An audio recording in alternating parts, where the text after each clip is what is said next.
الله عمره ما بيبتليك بشي ما رح تعرف تتحمله، ما بيحط لك عقبات بطريقك انت ما بتعرف تتخطاها. انتشر خلال الفترة الماضية خبر قلب السوشيال ميديا. الخبر بيقول إن المطربة اللبنانية نانسي عجرم تعلن إسلامها وترتدي الحجاب، وانتشر مع الخبر ده مجموعة صور وفيديوهات اتقال إنها للفنانة نانسي عجرم، لكن الحقيقة بالبحث عرفنا إن الصور والفيديوهات دي للمدونة العمانية آلاء بوشناق، الحاصلة على ماجستير في الهندسة المعمارية والتصميم الداخلي.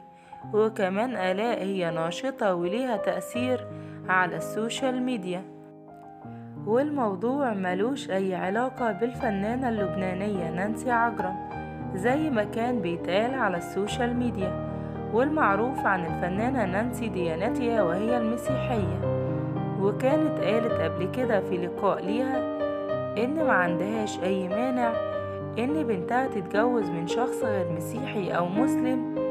وكمان اعترفت نانسي إنها اتجوزت زوجها الحالي زواج مدني ملوش أي علاقة بالدين، وكمان هي أعلنت بنفسها إنها بتدعم الجواز المدني بشكل كامل.